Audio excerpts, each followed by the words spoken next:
Yeah, I moved everything. But the reason in another room, yeah, oh, you can look at that. I'm checked in. Yeah, yeah. Nice to see you anyway. Yes. Welcome to the SAF's 2020 Annual General Meeting, the 2020 Annual General Meeting of the Society for Academic Freedom and Scholarship. We have our Chris and John Freddy lecture this evening. Right now, Bruce Pardy, law professor at Queen's University, will talk to us about COVID and the end of the Rational University, and I believe that David Haskell will contribute to this. And Will McNally is going to as well. And Will as well. You may, I'm sure you know that SAFS itself avoided taking a public stance on the matter of COVID restrictions and COVID policies at the university. We did that because the membership was divided, seriously divided on this topic. The topic whether these restrictions infringed on academic freedom, infringed on collegiality, infringed on merit principle things that SAFS stands for, or whether there was a justification from a public health perspective. So thinking that rather than potentially lose members by going one way or the other, we stayed out of it. And I believe Bruce is highly critical of that decision, and I do want to hear and understand what Bruce has to say about SAF's lack of a stance, and also about universities and what they've been doing generally. So join me in welcoming Bruce Pardy.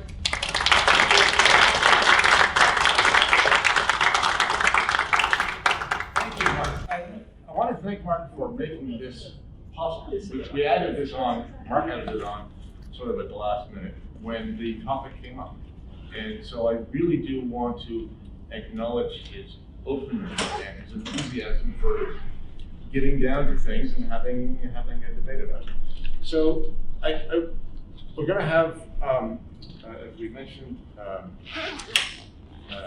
David Haskell and McNally help me on this, but I want to start out with this. I want to make the basic proposition as to why, in my opinion, an organization like SAFS should have taken a position, and a very firm position, against the imposition of vaccine mandates at universities.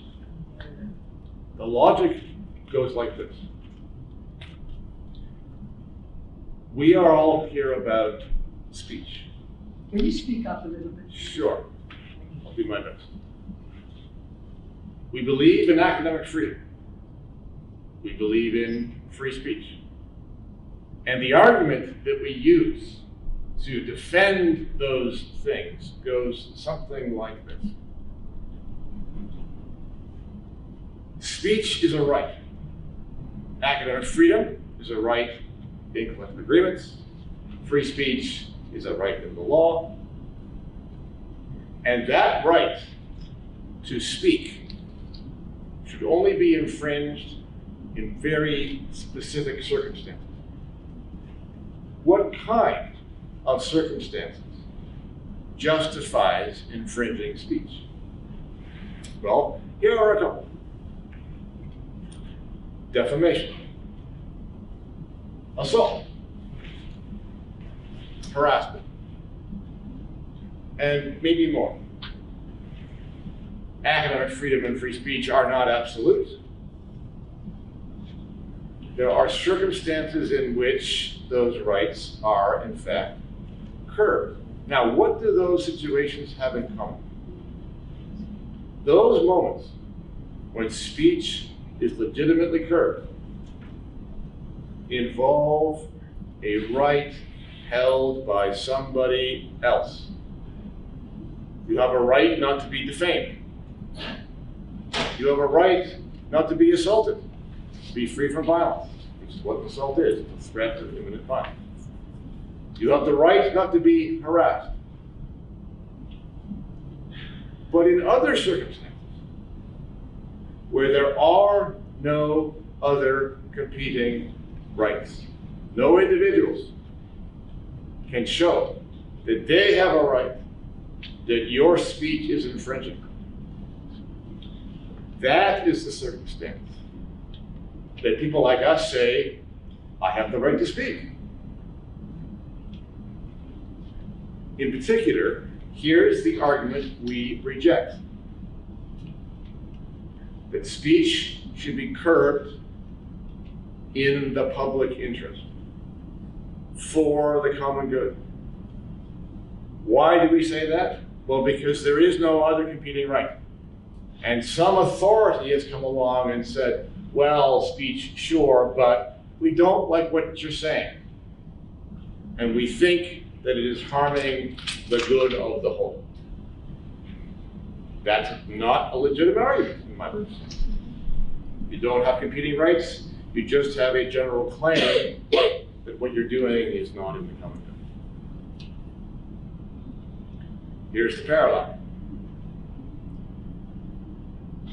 Many people, including me, have called speech one of the most important rights there are. But there's another, which is bodily autonomy. And bodily autonomy might be even more important a right than speech, frankly. Now, under what circumstances should your right to bodily autonomy be breached? Well, if we're going to follow the pattern, we would say that right to decide what happens to your own body, your right to consent to medical treatment, your right to decide what kind of medications you will take, that right should only be infringed, just like a speech right, when there is another competing right held by an individual that you are infringing. I knew this would be about Roe versus Wade. So here's the question. What right is it that is being infringed by somebody choosing not to be vaccinated? What is it? Here's my answer. There is not one. No such right exists. Now, you may have heard people claim during this period that people have the right not to be infected with a respiratory virus. That is not true. That is not true. Because if it was true, all of these kinds of restrictions and rules and so on would have existed before COVID with respect to the common cold and the flu and all the other many respiratory viruses that we all are exposed to all the time.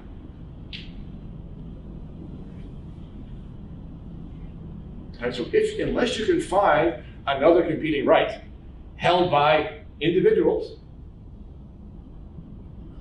that contest your ability to make your own health decisions, then a mandate to do a certain thing is illegitimate in the same way as an instruction to say a certain thing or write a certain thing in your duties as a professor. Now, during conversations about COVID, here's the natural inclination. People want to talk about the science, the data, the evidence, the trend. So let me just describe to you what I think the evidence now says. So let's just get this out of the way, because I'm going to make a proposition to you, and it is this. The science is fascinating, very telling, very important. But on the question we're now talking about, the science is irrelevant. It does not matter any more than it matters what you say. in your academic teaching or in your academic writing. It's not about the content. It's about the scope of the ability to speak and the scope of the ability to make your own medical decisions. But, so for the sake of it, here's what I think the data says right now. People who are boosted have the highest risk of infection, hospitalization, and death.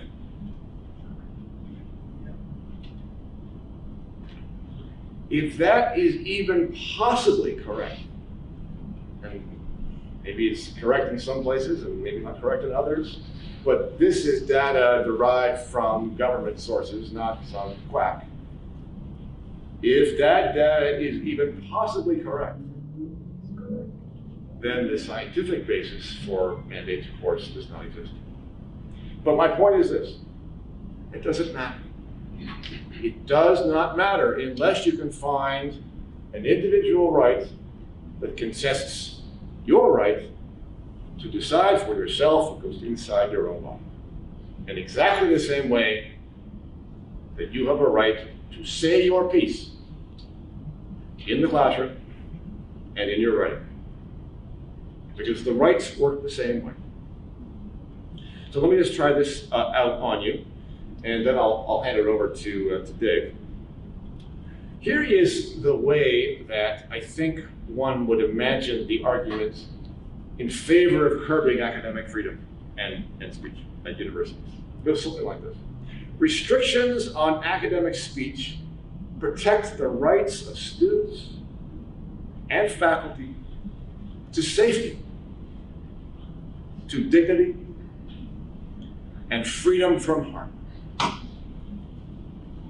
Speech is not just about individual choice. Individual choice can have community consequences. Okay? Now that is an argument, I don't know about you, but I categorically reject. That is not a good basis, not a good excuse for curbing speech of any kind. But here is the argument for COVID vaccine mandates. It is essentially the equivalent. It goes like this. COVID measures protect life, protect safety, protect dignity, and provide freedom from harm. They are not just about individual choice, because individual choice can have community consequences. Yes? It's the same deal. So if you do not accept an argument with respect to speech, my question for you is why you accept it with respect to your own bodily autonomy. We turn it over to Dave, and he's going to tell us a story. Thanks, Bruce. I'm going to give you this. Oh, I've got one of my own. Yeah. So it's interesting because Bruce was just telling us about how there is a similarity between free expression arguments and the argument against mandates. And what I want to do here very briefly is just show where COVID-19 mandates and free expression actually collide on a university campus. And so I'll start with a preposition or maybe a claim. The COVID-19 pandemic, with its associated mandates, allowed for the acceleration and legitimization on campus of censorship and also the punishment for ideological dissenters. Therefore, it's my contention that in their capacity to serve as models for future actions and policies, the precedents set under the cover of COVID-19 rules will make future erosion of academic freedom and free expression on campus easier and more frequent. Now, for the next few minutes, and I will keep it brief, I'll give you my account, my personal account, that reinforces my claim. Now, you may say that my account only provides a provisional proof, and even though it is prima facie evidence, I still believe that it doesn't give empirical conclusive proof, but I would encourage you to at least ask yourself, after hearing what I'm going to tell you, does this issue deserve more serious consideration? So here's the case study as I see it. In my capacity as a full-time tenured professor at Wilfrid Laurier University, I've been teaching a course in public speaking for over 15 years. I created the course, and apart from legitimate leaves for things like sabbatical and the like, I've been the only instructor. The course has been a point of controversy with my administration, and the controversy arises primarily from the topics that I use in my persuasive speeches. You see, I have students research, write, and deliver a persuasive speech on topics that are deemed to be politically incorrect. The ideas I have them working with breach no laws and are solidly supported by empirical evidence, but they're deemed off limits by my colleagues. They hate the fact that students would consider the other side of these hot button issues. For example, in the past, I've raised the ire of the woke mob on campus because I allowed students to research such things as whether or not women and men's salaries are different due to sexism and discrimination, or is it other variables? I've had them research and then write on whether or not police shootings of blacks are racially motivated, and I've also had them look at whether the science suggests that there might be good reasons that biological males living as trans women should not compete in women's sports. In the past, students would be allowed to argue the other side of the issue, but I'd always encourage them to take the least popular position because it would grow their intellect and their skills, as hard things always do. So as I say, my assignment in the past has gotten me in hot water. I've had human rights officials equity officials at my university then tell me that I was in breach of the Human Rights Code. Their claims were proven to be false. They only wanted me to stop and to change my assignment. So nothing has ever changed in my assignment, but something did change in terms of the complaints against me. Something did change in terms of the outcomes by the fall of 2021. You see, in the fall of 2021, something changed in the culture. The government would give the campus authoritarians an open invitation to live out their wildest totalitarian impulses. And the invitation was topped with a cherry, or to be more precise, a syringe. I'm talking about the COVID-19 mandates. You see, campus critical thinkers, truly critical, or what we might call free thinkers, who, in the past, could not legally be compelled to conformity, now, with the blessing of the government, could be sent packing. Students were deregistered from their programs in the hundreds and even thousands. Staff and faculty were suspended without pay or fired. A tipping point in the battleground against freedom had arrived, and the campus woke army seized the day. To my own case. Seeing that discrimination could be practiced with impunity, my dean came gunning for my public speaking course.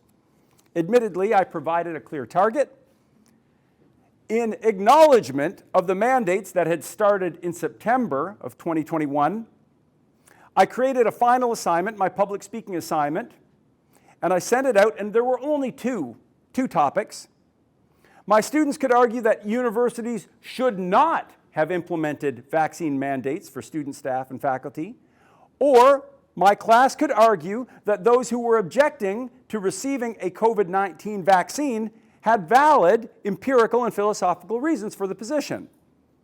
I didn't allow students to argue that universities should have implemented the mandate, and I didn't allow them to argue that people should get the vaccines because I explained in the guidelines it would have been too easy.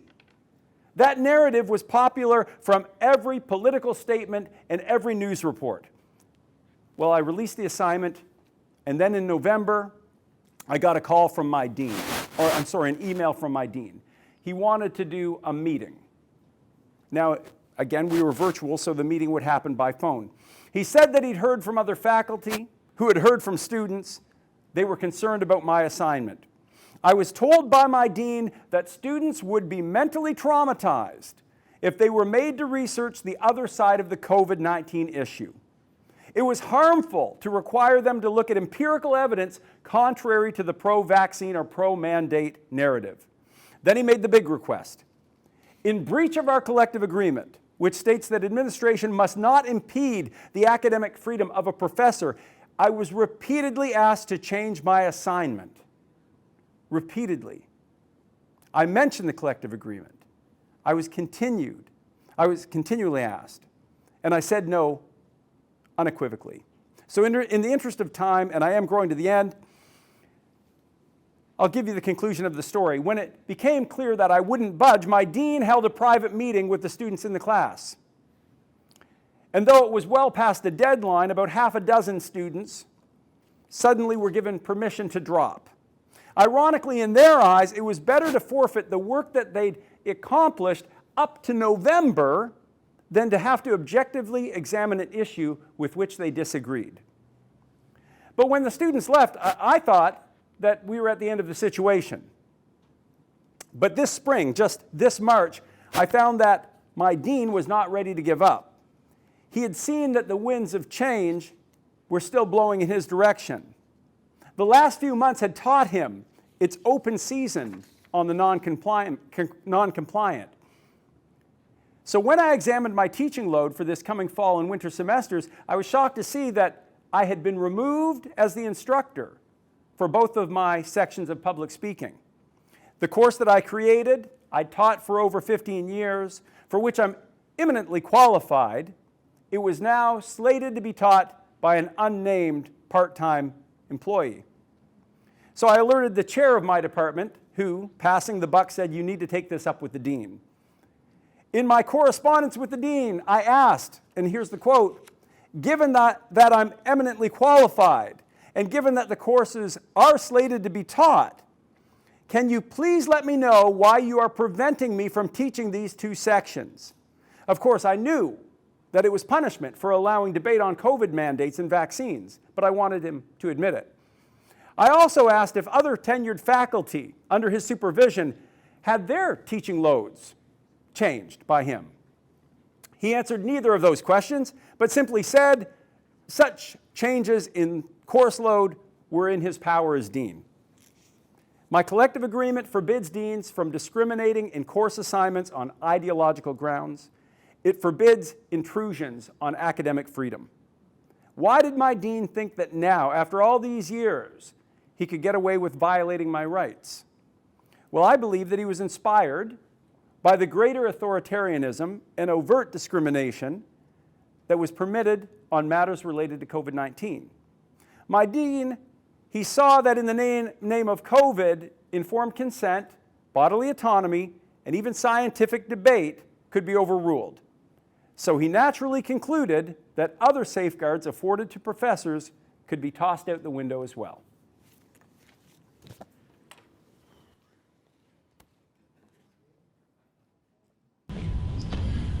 Thank you, Nate.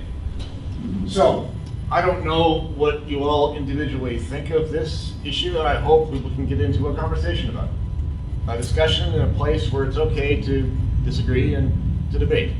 But to kick us off on that conversation, I'm going to invite Will to come up and basically give us the case in favor of the vaccine mandates at universities. Will? I'm William James McNally. Oh, yeah, I'm going to give you this. I could just hold it. William James McNally, BA, MA, PhD, Queen's, Simon Fraser, University of Toronto. I'm the Vice President of Student Health and Welfare, and I want to explain the justification for the vaccine mandates at this university. I felt like Bruce needed to have someone do the steel man of the opposing argument. The original conception for this was that it would be a debate, but we couldn't get anyone who would actually stand up and do this. So I thought I'd throw myself on the grenade here. I actually had, I signed the open letter with David against the mandates that actually came from Dan Smilek, I'm not pronouncing his name correctly, at the University of Waterloo, and then had some exchanges with the VP academic at Laurier. And so I want to, I've got his letter up here, and I want sort of relay his argument. So essentially, our position as the administration of this university is that we have a duty of care to the students. And this means that we have to maximize their safety, health, and well-being, and their freedom from harm, right? And that trio of safety, health, and welfare comes right out of a letter by Charles Gardner, who's the chair of the Council of Ontario Medical Officers of Health, and that's going to form the major justification for our policy. Actually, I'm going to read you a few sentences from that document. So, as you know, the instructions from the Chief Medical Officer of Ontario, dated August 30th, gave universities, or instructed universities to protect their students and faculty from harm from COVID, and it said in section 1A that employees or students could provide full proof of vaccination, or they could have written reason for medical or religious exemption, or 1C, they could provide evidence that they had completed an educational session on the benefits of COVID-19 vaccination. If that sounds Maoist, maybe it is. Now, should an individual get exemption or choose the education route, they would have to submit themselves to antigen testing on a regular basis. But Section 2 said, despite paragraph 1, a covered organization may decide to remove Section 1C from the choice set. So it could choose not to offer the option of re-education and antigen testing. And so that's what we've chosen to do. As the university administration, we're not going to engage in that option. And the reason for this is our duty of care. And why? Well, this is now our justification is based on a letter from the Council of Ontario Medical Officers of Health. So this is an umbrella group that includes all the medical officers of Ontario, of which the Chief Medical Officer of Ontario is just one member. And they wrote a letter to all university presidents, dated August 24th, oddly 1 week before the Chief Medical of Health's instructions. It's almost like they knew. And there's a couple of key passages that justify the reasoning for our choice not to offer the 1C option, the regular antigen testing. First of all, quote, in Ontario, the age cohort with the highest cumulative number of cases has been amongst those who are students at post-secondary institutions, specifically aged 20 to 29. Unfortunately, vaccination uptake amongst the general population within this age group has plateaued. And that's certainly true. I submit Exhibit 1, which shows clearly the longest bar is the age 20 to 29 group. This is cumulative cases. Now, one of the shortest bars is the group that's up to 20, and they go to university too, but don't pay any attention to that. So this group is extremely likely to contract COVID, and so they're the super spreader group, and those are our students at our university. But the more important justification for why we're camp on a vaccine mandate and not allow regular antigen testing is here. Vaccination against COVID-19 is the single most effective public health measure to reduce the spread of COVID-19. You know this is true. Rapid testing protocols are not preventive and are not a replacement for immunization and should be used only in instances where vaccination is not possible. So this was the Council of Medical Officers saying vaccination's the most effective measure to reduce the spread of COVID-19. Now this is written in, I don't want to sow the seeds in my own counter-argument, but this was written in August 24th, 2021, so there might be a problem with that argument. But this is what we were told by the scientists. And at this university, we follow science. So the takeaways here is that our student demographic are the highest risk group of contracting COVID. And they also are dirty and don't get vaccinated. And that vaccines are the most effective measure to reduce spread. I think that's the key for our argument. And since we have a duty of care to our students for their health and safety and freedom from harm, our hands are tied. We have to mandate vaccination to protect the kids. It's about the kids. We love and care about the kids. If you oppose our policy, you don't care about the kids. That's what it comes to.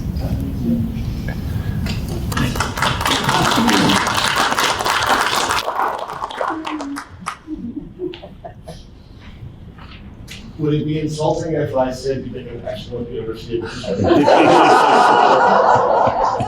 Ouch, baby. So I want to make one last point, and then I want to throw it open to our conversation. The last point is this. You heard from Will this idea of following the science. When it comes to public health measures and vaccine policies, there is no such thing. Because every one of those decisions involves an assessment of trade-offs. Philosophical, personal, health, medical, freedom, and otherwise, economic. Trade-offs are not a scientific question. The real question is this: where will the trade-off calculation be done? In the administrator's office or in your own head? That is really the only question. And the vaccine mandates reflect, of course, the resolution that you will not be allowed to do your own cost-benefit analysis. Your risk from the disease, your risk from the vaccine, the information that you gathered from whatever source you have referred to, you are not allowed to do that. Because we have told you what the science demands. And of course, science never demands anything. So, who has 2 cents to put into this? Yes? True. Is there a microphone? I'd like people who ask questions to come to the microphone so that their questions are part of the record. So the discussion at any rate gets into the video. People hear me? Thank you for really entertaining debate. The one thing that you guys from Ontario probably should have thrown at your administrators is that British Columbia never had a vaccine mandate for universities. And in British Columbia, the reasoning was, or one of the reasonings was, if you had a vaccine mandate that might disproportionately affect Indigenous people, because apparently their vaccine uptake is not as high as everybody else's. And so for that reason, British Columbia, and there were a lot of people that were really angry about that, but that is what our universities stuck to. Now the really funny thing that we also experienced was that obviously if you teach online, the risk of spreading COVID is fairly low. And our students, at least at the university where I teach, they really liked online teaching more and more as we went along. And right now we have a hard time to fill in-person classes. Our online courses are immediately full, and so we said, well, can we do online teaching for everybody who wants it? We have instructors who want to do it, we have students who want to do it. We were told from our province that we are not an institution that is accredited for online teaching.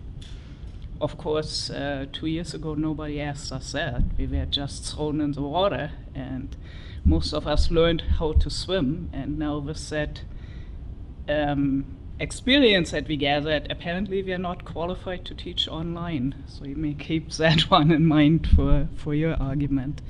Yeah, so that just perspective from British Columbia. Yeah, we should observe perhaps that if we're talking now about a particular policy in isolation, but of course, if you look at all of the code policies over a period of time, from federal and provincial and municipal and local and employer, and you add them, you put them all together on a page, you'll be able to pick out all of the inconsistencies and contradictions and the things that don't make sense, which in and of itself should show that this has got very little to do with the science. Because if it was based upon the science, then these policies would all be the same. And the policies at universities, for example, would be consistent across the board. And they have not. With respect to the vaccines, the masking, the lockdown, and so on. So if there any doubt, look at the big picture and see all of the hypocrisies and contradictions. Who's next? Al.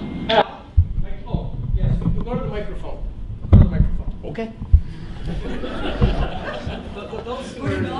I I thought I was going to get yelled at for a minute there. So I think if Will actually, as an administrator, went into a room with you to have a debate, which they won't do, at some point he would say the following: so if we take your position, sir, then you would be against requiring polio vaccine for little kids, right? Good question. Let's try that. All right, so when you want to obscure a question about rights, the favorite refuge is to ask a question about children. Because the question is not really about the children. The question is about whether or not the parent decides or the state decides. And we can have that conversation. I mean, my inclination is the parent, but people might differ about that. But the straight up question is not about kids. It's about competent adults. And so that's the question that should be defined first. Who gets to decide?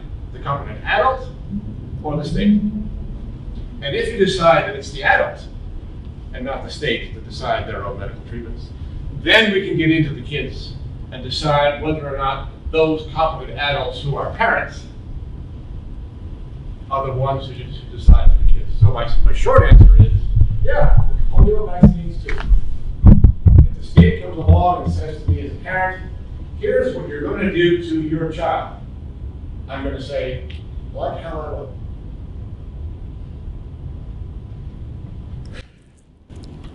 So let's suppose for the sake of argument that you're right, and that therefore the people who rule us, given that they are, of course, elected by us ordinary citizens to rule us on the basis of the fundamental principles of liberal democracy, as I say, assuming that for the sake of argument you're right, they then should be doing exactly what you say as people ruling us on the basis of the principles of liberal democracy. So the question, I mean, my wife and my friends, we talk about this all the time. Presumably they know better. What is it that's driving them? Why are they doing what they're doing? What is the agenda? And I think that's something we probably have to get into. I know you've written about this, others here have talked about this as well. So it's probably very important for us to get some clarity on that so we know how to deal with this beast. Yeah, that's a great question. In a way, it is the question, and not an easy question to answer. And I think we can only sort of try and scratch at it. But there's so many threads to pull on here.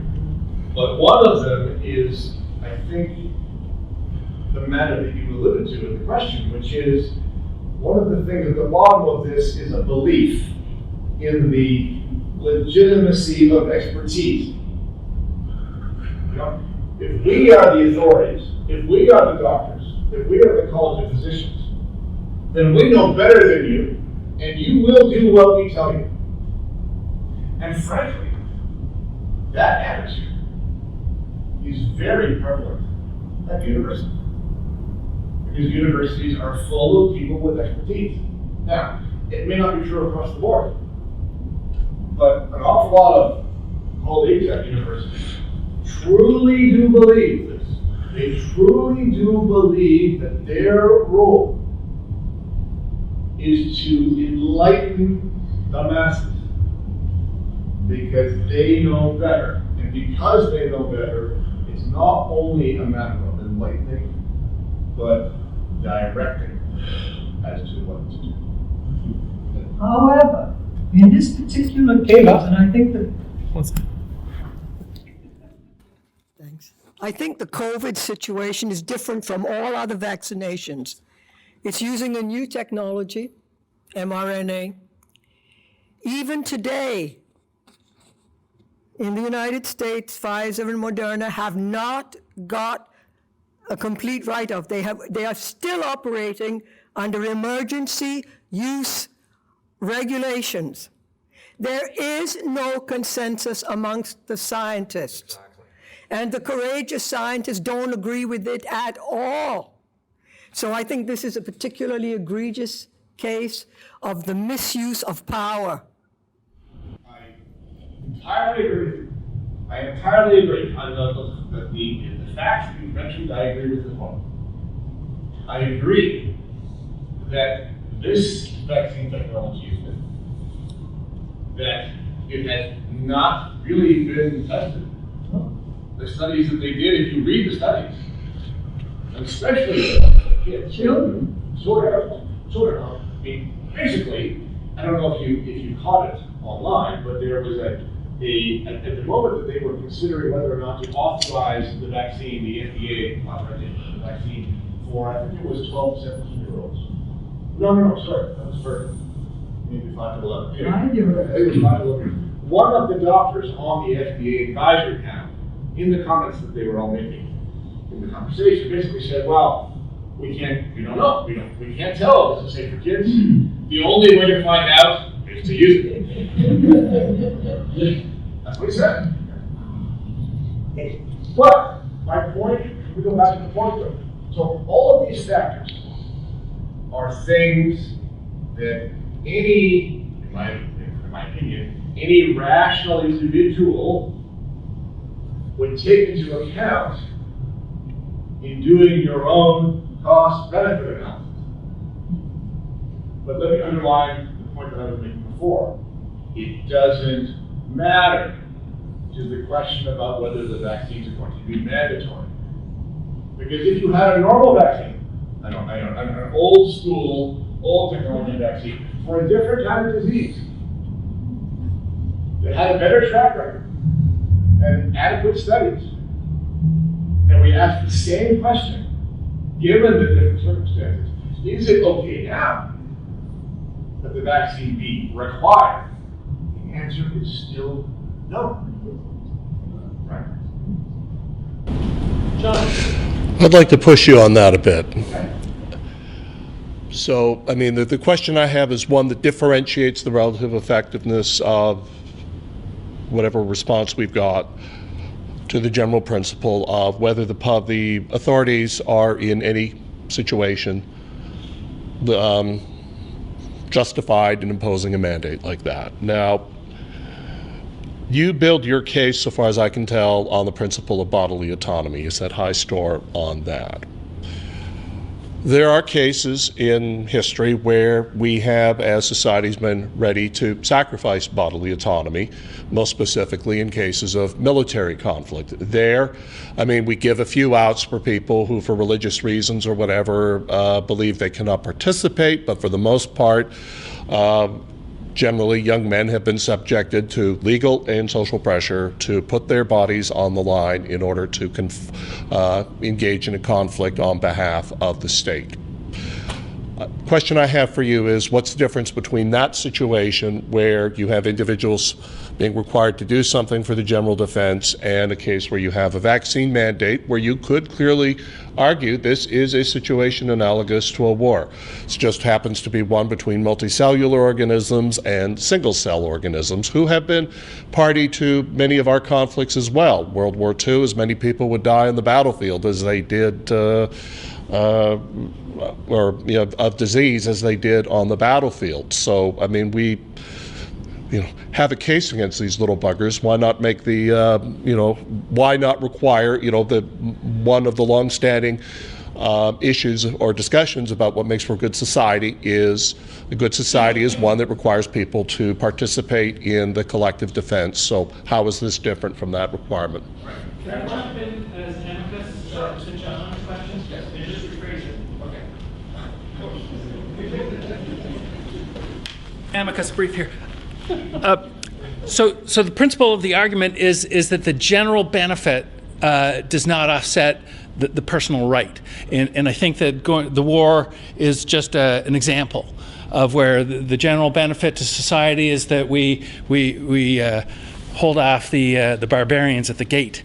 But so the other argument could just be a more virulent virus, right? Let's pretend we're dealing with Ebola. Yeah. But I think what we're getting back to is just some much larger threat to social welfare. Yes. Exactly so. We're still talking about the same question. Yes. Under what circumstances does the common good have the status to overwhelm your individual right to decide for yourself?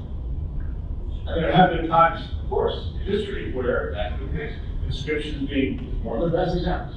When the nations are at war and it is facing an existential threat, that is, unless you do this, we're not going to have a country. We're not going to have a society. Okay? Now, one might debate that question. You might say, it doesn't matter. I still don't want to go to war. I'm not going to go. I'm not going to take a bullet for the country because I don't think about the country that way. And one might disagree with that. But I think, for the sake of the debate, I think you have to get to the question about, well, what kind of circumstances do you have to be in order for this to be a quote? Okay?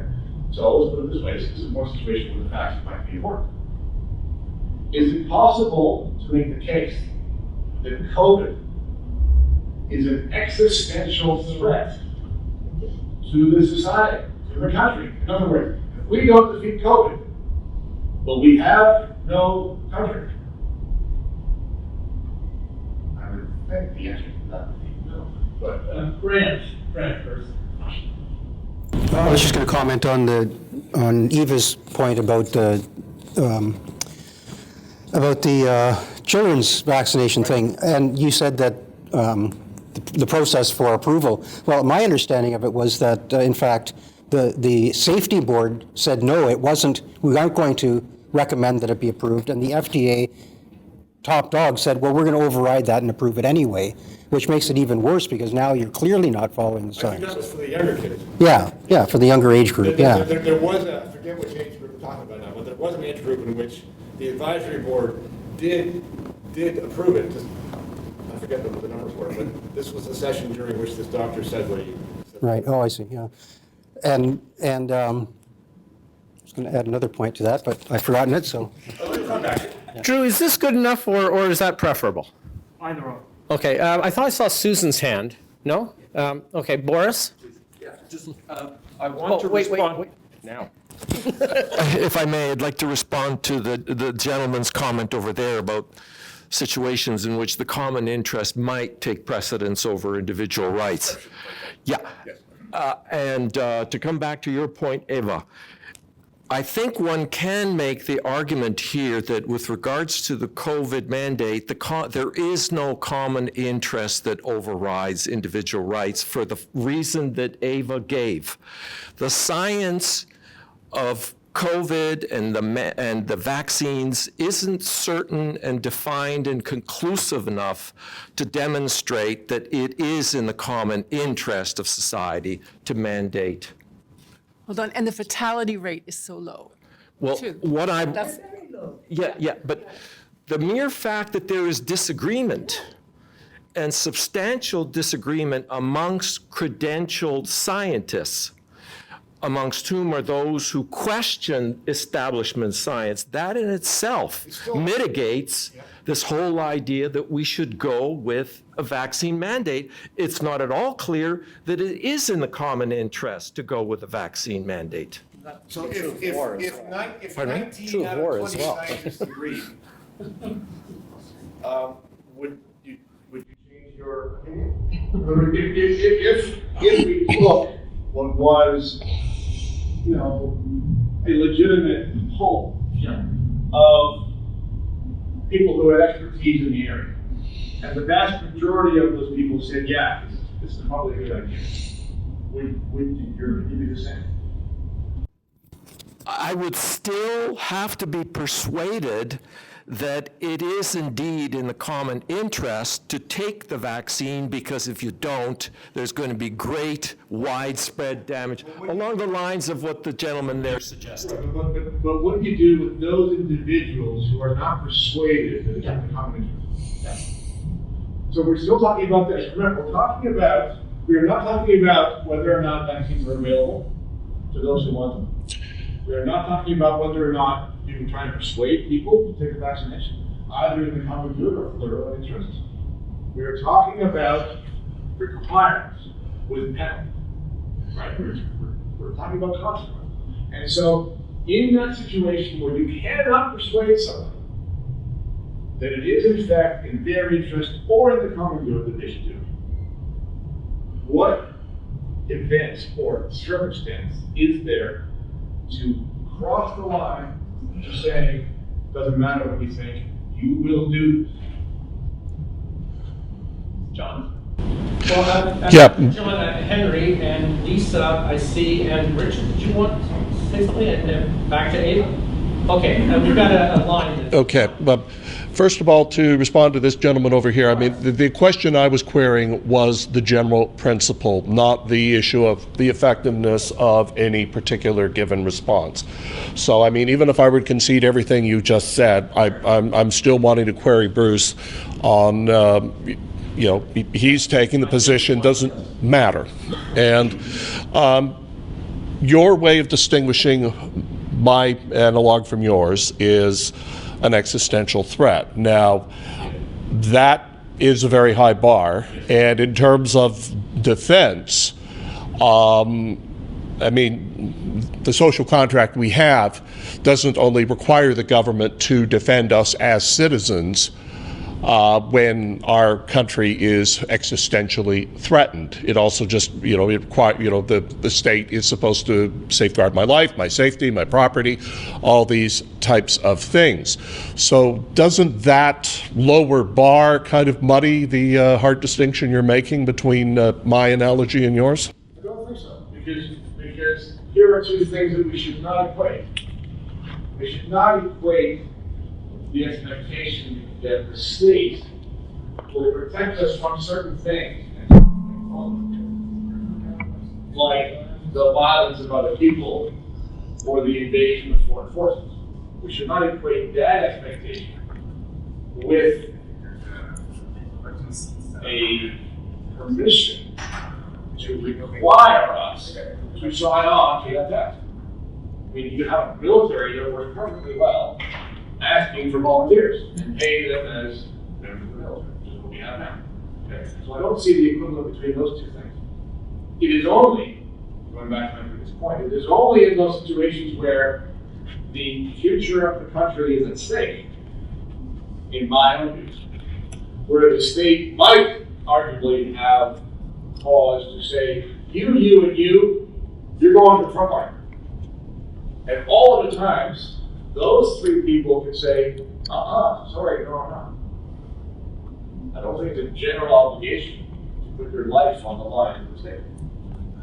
Henry. Yes, continuing on that point, I think the rule that you mentioned, bodily autonomy is the greatest freedom. I think that's a very good rule. But one rule, my favorite rule, is that every rule has an exception. And I think this goes along with what was introduced here, is that when you have a rule, along comes a war, and there's a big exception. You have to consider exceptions. Do you want to argue for an exception in these circumstances? Yes, exactly. Oh, for COVID, you mean? No, I don't think so at all. No. I think that just falls within the bodily autonomy. Lisa.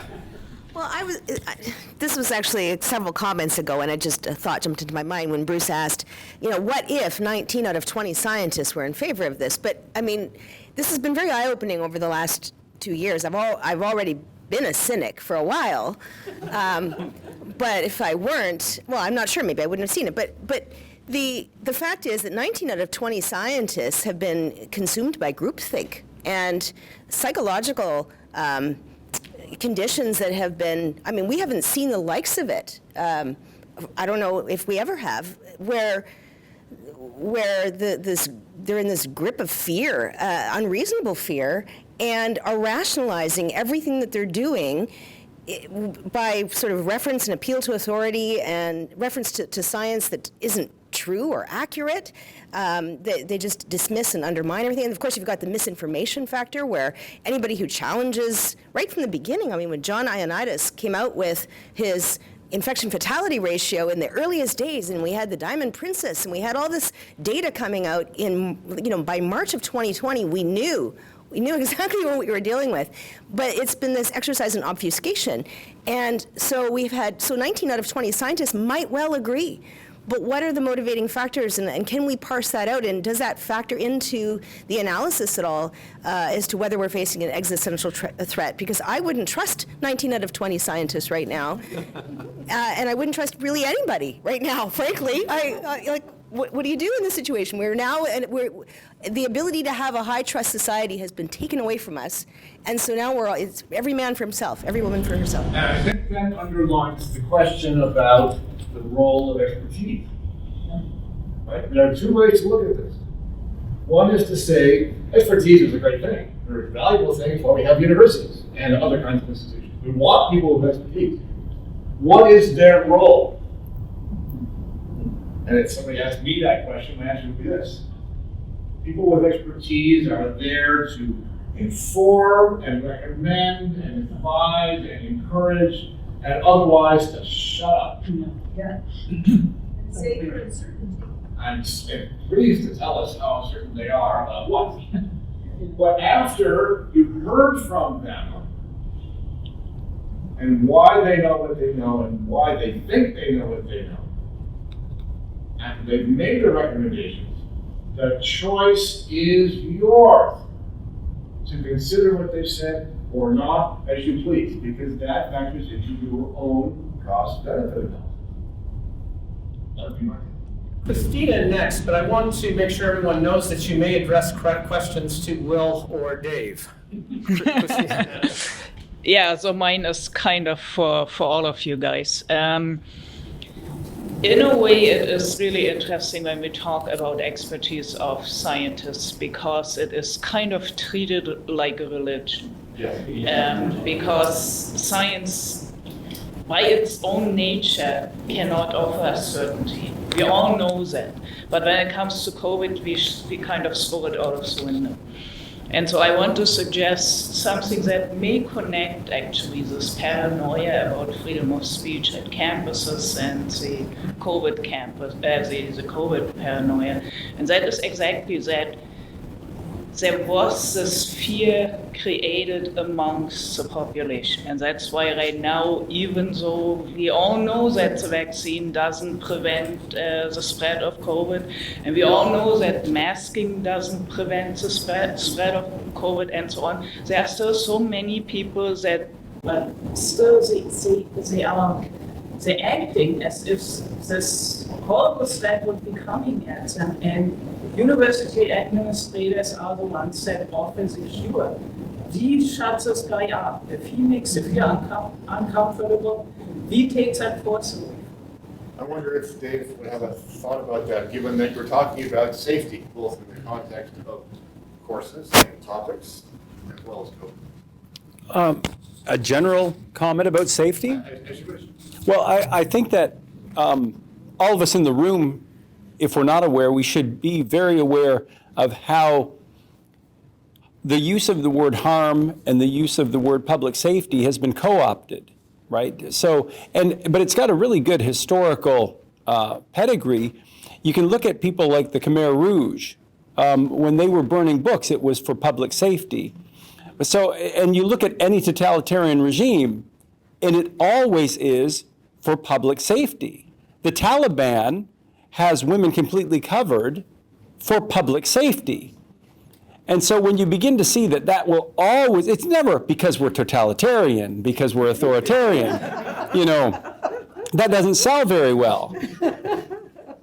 So just in relation to public, it will, and so that's what they will always do. And to be honest, it does have traction because, especially in the West, we're very primed to make sure that we're compassionate. And so when you use a public safety argument, it's already something we're primed towards. But I think that maybe something that really we need to do as a group and just as we move out into society is to make people aware whenever harm is used, whenever public safety is used, that it's probably being used incorrectly and make people skeptical of it. We should make them dirty words, even. And let's just underline this point, because I've heard this said a number of times during this period. That people have a right not to be harmed. That is categorically untrue. That is not a legal right not to be harmed. Let's just consider a couple of examples. Let's say you run a small convenience store sometime, and you sell products. And a person comes in down the street and opens the same kind of store to compete against you, with the objective of competing against you, to take your customers away. And they succeed. They build a nicer store with lower prices. They take all your customers away. You go broke. They have caused you harm. There is no cause of action there at all, because they're allowed to cause you harm. Another example, let's say you have a group of friends, and one of your friends you've grown not to like. And so you get together with the rest of your friends and say, let's kick out Gus. And make him feel bad while we're at it. And you get them all on board, and so you do. And Gus suffers harm. Is it legal? No. Because there are all kinds of circumstances where you're allowed to be in the world, and you cause people harm. Or a government could shut down your business. For months. Just hypothetical. I'm glad that Bruce didn't use my real name, Gus. Thanks. Now, Ava had her hand up a while ago. Did you still want to a question? Okay, and then we'll go to Robert and Gail. Whoops. First, I want to answer your question. Yes, in spite of everything, I agree with you philosophically. On your point about conscription, we always recognized conscientious objectors, but conscientious objectors had to prove that it was a matter of conscience and not cowardice. So to some extent, that doesn't completely answer the philosophy thing, but it means yes, there would be exceptions to even the argument that the nation needs you, etc. But the main point I wanted to make was we've only talked about vaccinations, and the horrendous policies that have been followed for 2 years have even more included therapeutics. And the refusal of very cheap, effective therapeutics is probably the biggest health scandal that I have heard of in my lifetime, and I'm a very old lady. So I think that should also be part of this discussion. Even the very low death rates that we have would have been much, much lower had we taken that lovely horse medicine and hydroxychloroquine. So that's just the point I wanted to make. Robert. Hello, a great presentation so far, Bruce. I just wanted to say something that I think it's sort of come up in a few ways, but I feel there's been a great deal of confusion and sometimes outright obfuscation between the ideas of science and politics during this crisis that we've had, where essentially public health, which essentially is the politics of health, informed by science that changes, and people in government make decisions based on that they hope will have a certain outcome, usually for the better health of our people. But inevitably, there are trade-offs with this.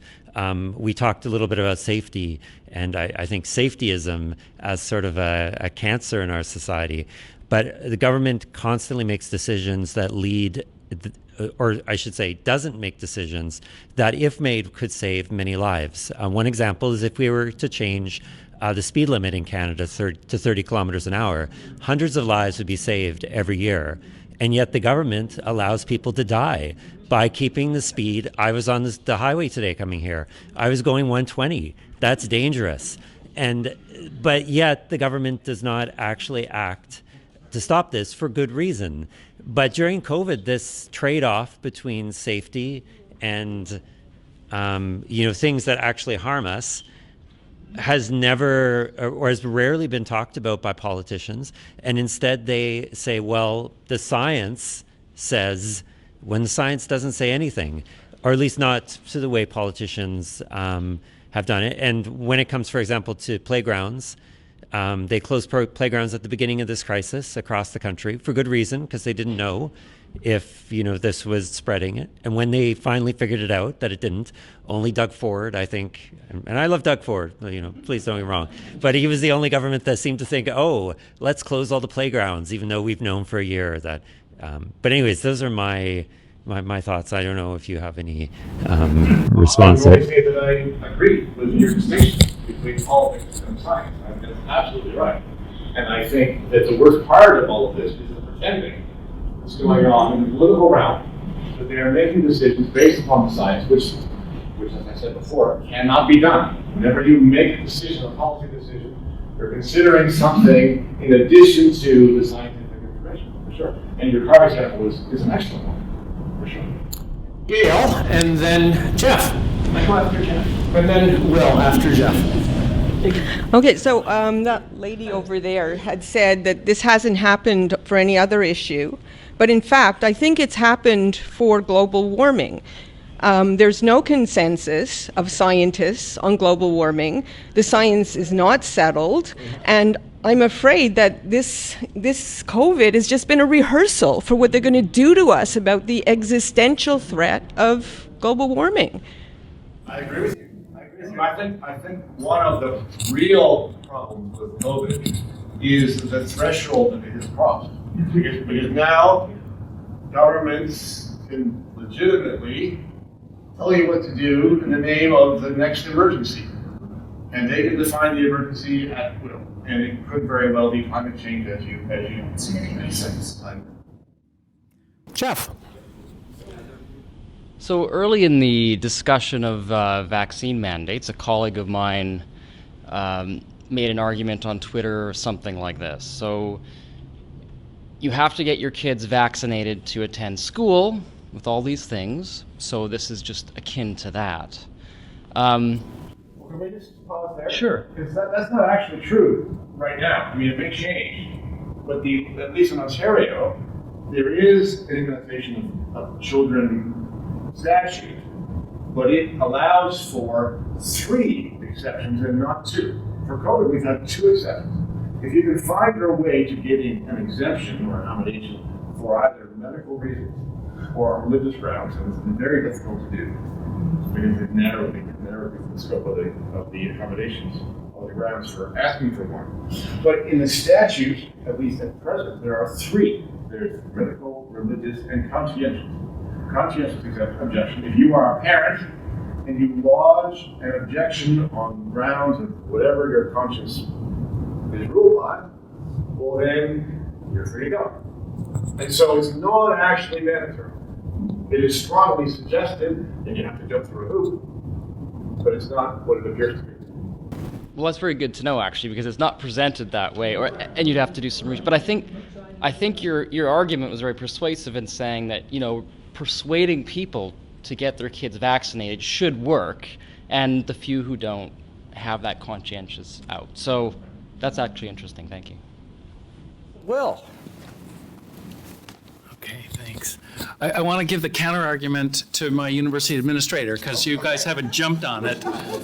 So the whole argument rested on this document from the Council of Ontario Chief Medical Officers. So the university administration were deferring to these authorities.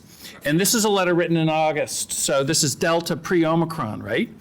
So first they say, they note that the age cohort with the highest cumulative case numbers is the university age 20 to 29. That's true. They're also about the lowest death rate, and they don't bother mentioning that. Their death rate is just ridiculously low. I actually happen to have the table here. This is up until yesterday. 20 to 29, there have been 128 COVID deaths out of 40,000. So 0.3. So it doesn't really pose a big threat to the university population just from a welfare standpoint. And then the other argument they make is that vaccination is the single most effective public health measure to reduce the spread of COVID-19. It may well be, but it's not very good because nothing works against Omicron. So for Delta, that might have been true. But then when Omicron hit us, they should have changed the policy. And they did not change the policy, and that raises a great level of cynicism. Just say it. Go ahead, Lisa. Go to Lisa.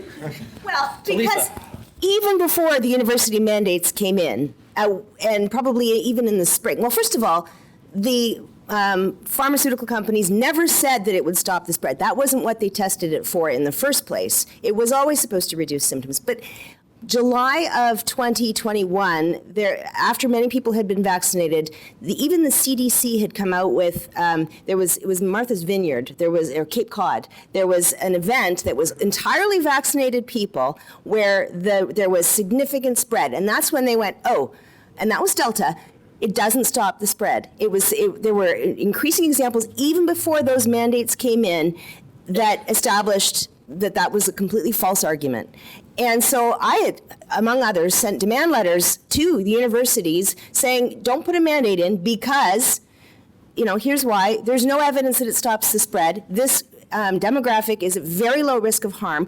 There are risks because already at that point we knew about things like, other adverse impacts. And certainly by the time they got all the kids vaccinated, then they came out with by the way, Moderna, we're going to take that out for that demographic because of the heart issues. So, but even before they put them in, the science wasn't supportive of it. I just had to jump in and say that. So, if the vaccine did stop the spread, in other words, if the vaccines prevented you from getting infected and therefore from spreading it to others, if the vaccines worked that way, then you wouldn't need a mandate. Because everybody who had one would be protected. And there is no common interest to protect at all. Everything is an individual choice then. So if they were actually doing what people are claiming that they do, the rationale for a mandate is gone. Yeah. So there's some twisted thinking going on there that because they don't work, therefore you have to get one. Yes. Yes. Because it's in the common It was always a six-dose series. It's really weird. I think Grant's remembered his second point. Well, no, not really, but I was going to make a kind of libertarian argument against conscription and mandates, even in the face of existential threats. And the argument is along these lines: when people recognize something as an existential threat, they buy into the solution. They don't need to be mandated. So, for example, with the measles vaccine, you explain that to parents, and 95% of them will say, oh yeah, that's a great idea. I'll get my kid vaccinated against measles. And that reaches herd immunity with 95%. You don't need to force the other 5% who don't know or don't agree with it to go along with it. It's just pointless. And in the case of conscription, if you've got a 95% buy-in for people fighting the war like you do in Ukraine, the other 5%, forcing them to fight the war is just going to cause dissension within the army. Like, it's going to make things worse. So, way at the very beginning of this pandemic, I made an argument for assortative risk-taking. So kids who aren't very much at risk look around and they see, like university kids, they look around and say, all my friends are partying at the beach and going out to the bars and they're not getting sick, and if they get the cold, they recover really quickly. This is no big deal. I'll do it too, right? They're in a group where the risk isn't very big. They can assess it by looking at how their peers are doing. Other people in the 80-plus age group who are really suffering from it look around and say, geez, all my friends are dying off. I better take extra precautions for it. And you get people assorting into their own risk levels. And similarly, you could have grocery stores, for example, that say, no mask mandates, nothing, we're back to normal. And people who accept that level of risk go and shop there. And other grocery stores that say, well, we're going to cater to the really fearful and skittish and so on. They can have their own rules. And that's how a libertarian society would run. And I think people would go into their own groups where they feel comfortable. Al's got a question. Oh, you go to the mic, yeah. I'm right next to that. So I want to come back to the thing we were talking about earlier about what's the motive? Why are these people doing this to us? Because I agree that's if we had an answer, maybe then we would know what to do. I've become a complete pessimist, unfortunately. So I have two observations which are very pessimistic. One is, as an economist, when I was a grad student 130 years ago, I taught a course, and the instructor of that course said the smartest thing an economist has ever said to me. The ability to tell other people what to do is an economic good, in the sense that people will give up other things to have that. And those people tend to end up in the higher levels of university, sadly. But the second thing, and we have a legal scholar here, is it possible that part of what these people are worried about is that they're not going to put in a mandate or whatever, some kid's going to get sick and die, and they're going to get their butts sued? Yeah, that's quite possible. But the fact of the matter is they're going to get sued either way. They're getting sued now. I mean, they're winning those cases for the most part. But I don't think the primary motivation is to stay out of legal trouble. I don't either. What do you think? Well, the provincial government came out with... Thanks, Mark. The provincial government came out with legislation early on that absolved anybody who had followed the basic rules in terms of precautions in their business from being sued. They could have done that with, they could have extended that, I suppose, right? On that point. Okay. On that point, let's use what Will has told us, which is this: the mandate given to the university was to have a vaccination policy, but that policy could include, as you said, an option that says, well, I don't want a vaccine, I have to go through this, training. Universities in Ontario, anyway, mostly didn't do that. They went hardcore and said, forget that. We're not using the option that the government has given to us, which would have been plenty of protection. So that would have indemnified them against the liability. Sure. Right, and so now they're going to potentially face students who've been harmed by the vaccines when we're allowed to talk about that, which, hopefully will be soon.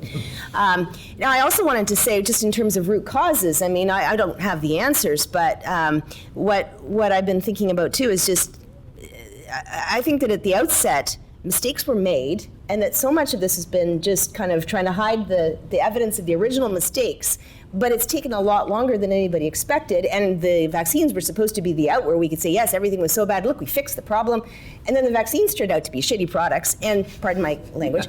And so that hasn't happened. And so, and then because the government's jumped too soon based on, public pressure, they then had to kind of convince everybody that there really was a legitimate threat. So then they use psychological tactics. And I don't know if anyone has read The State of Fear or heard about that book written in the UK, where some of the behavioral psychologists that were involved were actually having regrets about what they had done in terms of ramping up fear. Because when you have fear in a society, obviously, that is a very dangerous emotion to work with. And then it's very hard to extricate people from that later. So that has been the struggle, I think, too, is now trying to balance, trying to make it look like there really was a threat. Oh, but it's not such a bad threat that we can, we we have to get ourselves out of it somehow. So anyway, ultimately, I think most of this has just been a political cluster mess. And stop before I swear anymore. And one of the other interesting things that I've seen observed is that the portions of the population that are most fearful tend to be among the most highly educated. And I'm not sure what the explanation for that is. But universities, for example, are among the most extreme of COVIDian institutions. We're firing people. Exactly so. Yeah. The University of Florida. Jeff? I'll have Patricia speak first, if that's okay. Oh, there was a Carnegie Mellon study that was done of different education groups, and the groups that was most vaccine hesitant. Of course, there was one in the uneducated, sort of non-college educated group, but the also the ones who had PhDs were the most vaccine hesitant. Yes, it was anyone who was sort of undergraduate and graduate level was the most. The uptake was high. Maybe that group has the extremes of both groups. Yes, yes. That's right. But hopefully the ones with PhDs were reading stuff. We're reading, doing some research. So I just wanted to address the point of the groupthink, and I think it has to do a lot with the far left skew of faculties. I'm in a faculty of science, and it was really interesting when Omicron hit. People really wanted to just drop the plan to go back to in-person and go online. And the administration initially was really wanting us to continue with the plan. And we had a faculty of science faculty meeting where several very vocal professors argued that this was too dangerous. And during the whole course of that discussion, not a single metric number was raised at all. There was no idea of what level of infection would be appropriate to be in class. The most, one professor just went on at length about how he has his father's in the home, and he does not want to end up killing. And this was it was that sort of argument. I mean, given the academic background of these people, what's your explanation? This is what's quite funny. He also said, we are the faculty of science. We can throw our weight around here, right? People will listen to us, right? So this is essentially what's happening, is that my colleagues with PhD in various scientific disciplines are just throwing any ability to do any objective analysis right out the window. It's very clear. I've never seen it so clear, but it's just my experience. Christina. Right. I think one thing that we have not addressed today in motivation is political motivation. And I find it really, really interesting that because British Columbia has a NDP government, we constantly fly under the radar when it comes to bad things that happen in our province. Like, no longer are we testing for COVID. And as I said, we have no mandates for universities. We have no mask mandates. Our public health official constantly contradicts herself. We have learned that the number of COVID deaths in British Columbia apparently are about at least twice as much as we admitted them to be, and so on. None of that enters the consciousness of Canada. When those kind of things happen in provinces like Alberta or Ontario, because you guys have conservative governments, it's horrifying. So the argument from the left in universities is always that the conservatives are just throwing people under the bus and killing them by the thousands, while if exactly the same thing happens in British Columbia, nobody cares. I don't know how many times I have actually on Twitter told Ian Hannah-Mansing to interview Bonnie Henry about all the horrible. He completely ignores that. It was even so bad when our COVID numbers went up so much that you couldn't hide it anymore. The explanation was, this is an area that are very close to the Alberta border, and that must be the influence. I kid you not. So this political, and I mean, it obviously also became quite obvious when Trudeau was defending his Emergency Act, and it was not just his party that was in full support, it was also the NDP, and I mean, it's a perfectly consistent position to hold, to say, yeah, those protests in downtown Ottawa, they should have ended, and to say we never needed the Emergency Act to end them. That not a single MP in either the NDP or the Trudeau party, Liberals, yeah, sorry, that not a single MP was capable of making this kind of rational argument. It's astounding. And I think when you were talking about like motivations, we really also need to look at financial motivations. Who's actually winning from so many people getting vaccinated? Boris. Yeah, just to pick up on your point there, and get back to the question of root causes here you raised earlier, and Lisa spoke to as well. It seems even the Conservatives have real difficulty, as you say, articulating exactly these kinds of arguments. It's as though they too have been awash in a kind of a deep-seated, almost unconscious progressive mindset, which has become increasingly, I would say, over the years, illiberal.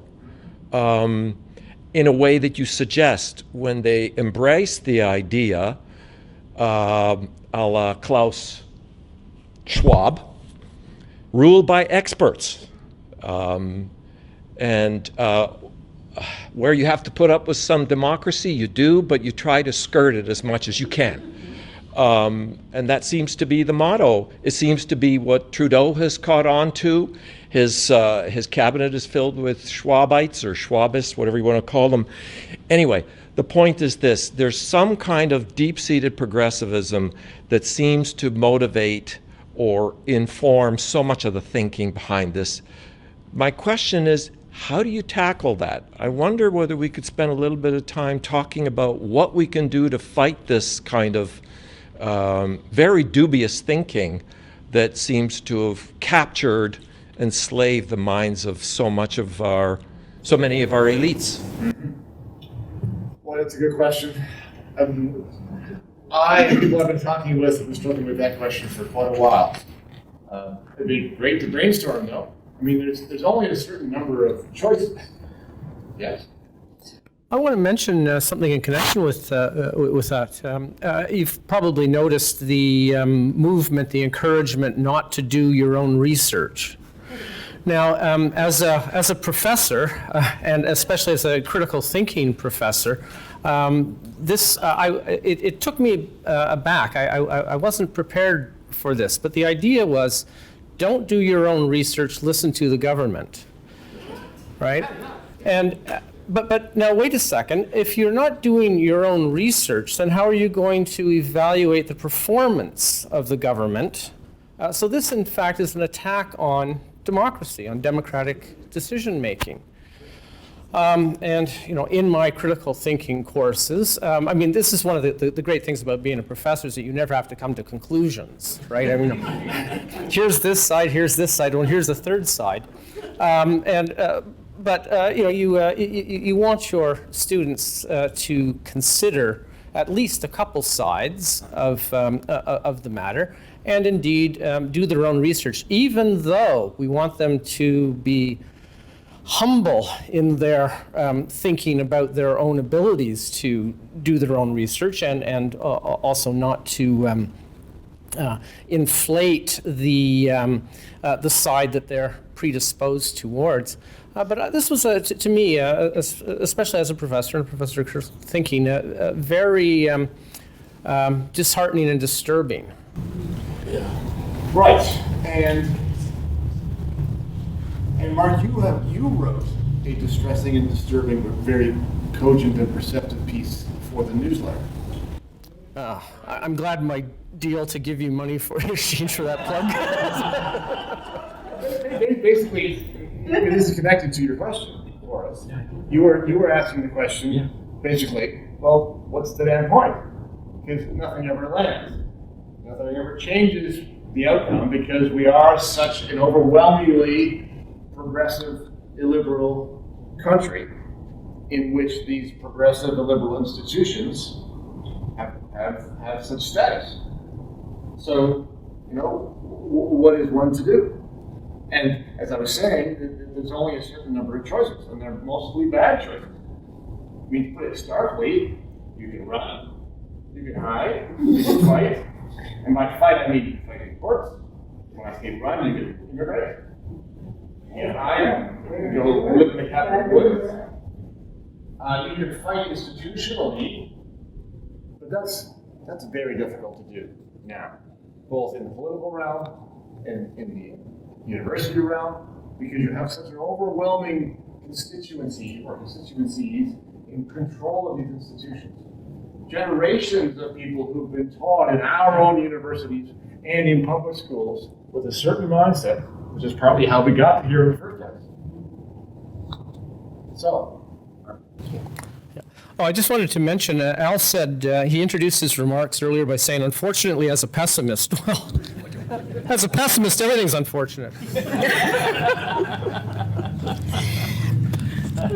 I confess I've been turning something over in my mind on the way to this meeting and for some time before, and frankly, I would not even have considered bringing it up unless there were some real live people to talk to. But I'm going to throw something out and welcome people to approach me because I brought some business cards with me. I'm not in business anymore, but I've got some cards, and I could have a very lonely lunch as everybody avoids me, but here goes. I've been looking at the Free Speech Union in Britain, run by, basically initiated by Toby Young. And what I've noticed is that they've had some successes. They have managed somehow to summon some legal help so that when people get into a jam, they're able to bring some legal help to them. And sometimes all it's taken is to write a letter from somebody who's a lawyer that the institution backs right down. And I know how, hopeless it is sort of fighting something like this, but what has been concerning me is that if there's one group of people who should not be stymied, it's the university, because frankly, people, this is where all this bad stuff came from in the first place. And by paralyzing the people who have other ideas in the university, they have free rein now, and every time they want to justify what they're doing, they can say, hey, look at all the wonderful academic background we have for all of these splendid ideas that we've been promulgating. So this is what I would like to do. Now that we're all so good at getting on Zoom and things, we don't have to be in the same town, is I wonder if there would be some people, and don't all rush for it at once, who might like to kick around, so could we somehow, I don't know, talk to Toby Young, figure out if there's some way that we could, as a group, muster some protection so that when somebody comes under fire, that there's some help, that they know that there's some help, and perhaps begin to push back. Because here's my pessimism for you. I've lost all faith in changes of government because it doesn't matter. They're all coming in the same. But in the final analysis, and I think it's at risk now, is the last line is the law. And as like I look at something like the it's all done there too, is it? However, I'm looking at even Rebel Media, who is a pretty crazy bunch, but over and over they've managed to knock down some of those vaccine tickets that people have been handing out. And every time they do that, that's another line in the legal sand to say that was not a good idea. And maybe that's the foundation of pushing back against some of this stuff. And of course, John Carpe with his organization is also pushing back. And I don't see anywhere else. Like, I really don't see anywhere else. And so here it is. My name is Susan Cassan. I live in London, Ontario. I've got some little cards in my pocket. And if anybody would like to kick it around with me, I'd be very happy to form the focus. And I don't have any expertise, but who knows who we might be able to draw on. Because I will tell you this, I feel that our backs are now against the wall. I don't know where it's going to go from here, but when people said, this has been the test case, and I saw no pushback, and I saw an entire population just comply, that I think that whoever is in an office with Schwab or whoever the heck it is saying, wow, that went well. What do we want to do next? And I think they feel and they know they have a free rein. So there you are. Susan, all right, don't rush forward at once. And stop avoiding my eyes. And don't leave me alone at my lunch table. Other questions? Comments? I was also very affected by your essay in the April newsletter, and I was so worried when I read the first couple of paragraphs that you were like gonna wind it up. You know, this is the wake for SAFs here in Hamilton, and so I love your letters. And I want you to keep writing them. And I've always thought, snap, what it would feel like to be an administrator opening one of those letters from SAS and just, ouch, man. You know, that's gotta hurt. That's a wound that they will never recover from. I love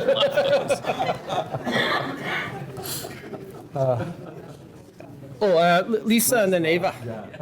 Well, I'm sorry to be the Debbie Downer, but having been working in this space for 2 years, trying to fight some of these things on the legal front, I would not put a whole lot of stock in that being a very effective approach.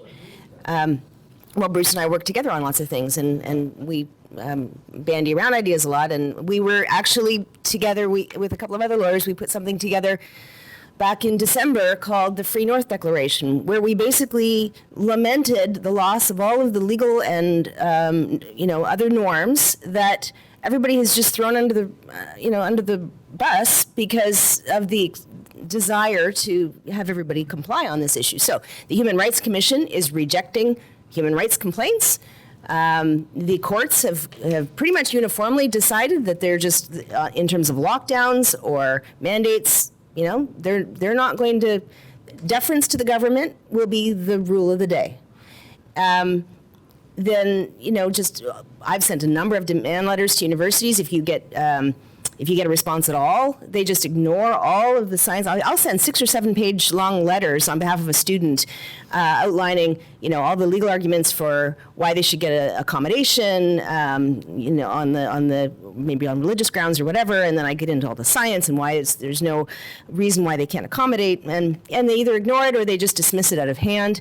All institutions are like that. The regulatory bodies have been completely taken over. So the College of Physicians and Surgeons has disciplined doctors who would step out of line, who would even look at their patient history with a particular patient and say, really, I think you shouldn't have the vaccine because you have immunological problems, longstanding or whatever, but I can't give you an exemption because I will lose my license to practice. So, they've just been completely taken over. And the fundamental norms like the physician-patient relationship being prevalent, do no harm, just think of any of them. They've all just been discarded. So if you're looking to the lawyers to solve the problem, the lawyers are mostly on the other side. By the way, they're writing these mandates. There's a handful of us ragtag, ham and cheese storefront lawyers who are trying our best to fight this stuff. we're not doing a very good job. All the big Bay Street lawyers at law firms are demanding boosters now. I've talked to young lawyers who are leaving Bay Street, and significant compensation because they just don't want to be on the booster treadmill. So. As bad as you think it is, it's later than you think. Who's the Debbie Downer? Yeah. Come on. Ava. No, the charter will protect us. Yeah, the charter didn't even mention that. I can talk about the charter if you want to. Or I can just give you the title of a piece that I wrote, which is "The Charter Won't Protect Us from the COVID Mandatory." I just wanted to make a brief comment on why don't any of our political parties deal with any of these things. And for many years, I've tried to act within the Conservative Party to get them to have some courage. It's not that they don't think the right things. They don't have courage to promote the right things. And it always comes back to the same argument. Oh, we've got only X number of seats in the Greater Toronto area. We have to kowtow to all the ethnic minority groups, blah, blah, blah, blah, blah. So you can't do this, you can't do that, you can't do the other. So then we have a Green Party, an NDP, a Liberal Party. You can tell the difference. Good luck to you. And then we have a Conservative Party that says, me too, in a little voice. And anybody who says, no, not me, they find themselves outside the party. Yeah, I totally agree. I put it this way. All of our mainstream political parties in Canada are progressive parties. All of them. All of them. There really is not very much to distinguish them. Especially, well, if you look at the provincial parties from coast to coast and the various provincial mandates and policies that have been put in place, there's really no difference between a province with an NDP government or a Liberal government or a Conservative government. I mean, really, Ontario has been one of the most COVID-extreme jurisdictions anywhere in the world. So I wouldn't have much stock. So, Maxime Bernier is out in the wilderness, Salone is out in a different wilderness, and now Poilievre is going to get it because of what he did. Said something on the other. Fire in the Bank of Canada. Yeah, so that's it, he's finished too. So even before we have the next election, it's over. Before Christina, I just wonder if there's anyone who hasn't spoken who wishes to ask a question. Lynn, did you have? No? Oh, okay, well, I'll come over and then Christina. I want to think, listening to kind of everybody seems like they're just struggling. And I just need to go and get a drink. Okay.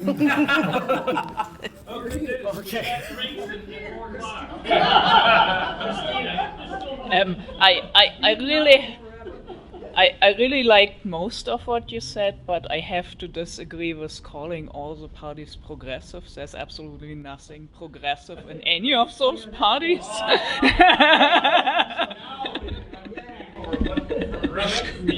Exactly. No, but what I really wanted to say is it seems to me both with COVID and all the manias in universities, it is kind of like an inverse relationship between the actual threat and our response to it. And I think the only way we actually can overcome that is if we actually have to deal with something like serious, where we realize and the way our economy is going right now, maybe, just maybe, some people really will wake up and say, no, we don't need to debate a fifth COVID vaccine, but we need to figure out how to get... Exactly. So we have just a few minutes left. Is there a last question? Anyone? Well, I'll ask last question then. Last comment. Another thing that disturbed me in this whole thing is that, as you say, no fact or no set of facts renders a decision. Decisions require values, and for anything that you can speak in favor of, there's probably something you can say against it as well. And the art of judgment, the art of making decisions, is to bring together often incommensurable values, ones that can't be ranked on the same scale, and try as best you can, given the facts as you understand them, to make a decision that moves some of the things that you want forward and doesn't prevent too many of the other things that you want from falling backwards.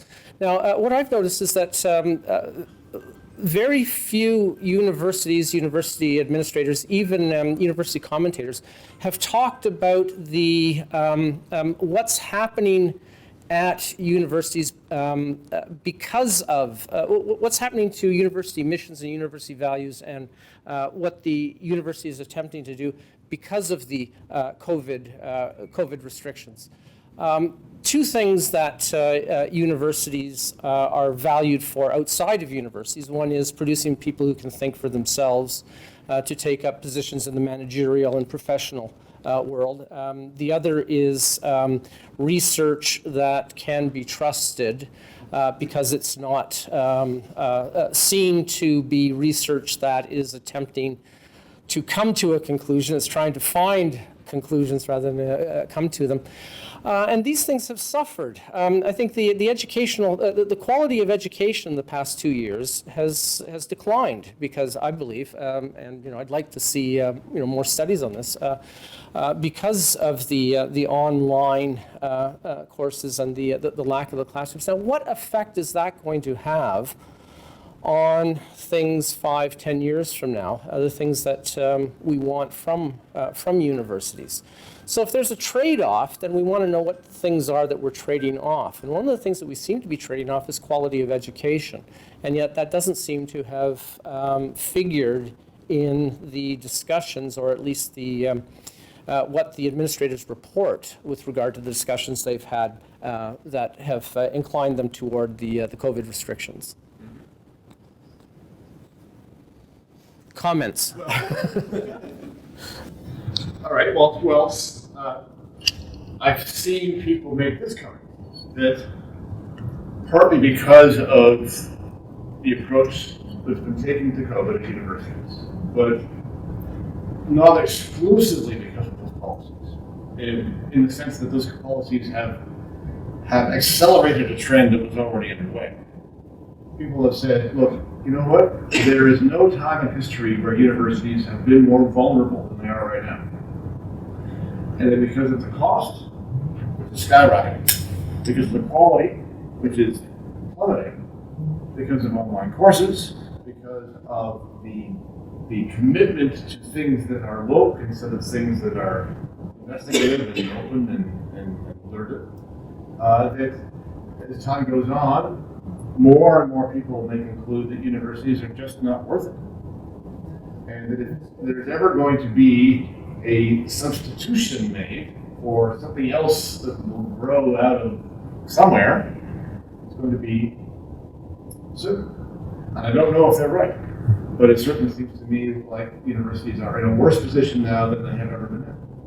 So in that sense, I agree. Well, thank you, Will, David, and Bruce for an inspiring afternoon discussion. Thank you very much.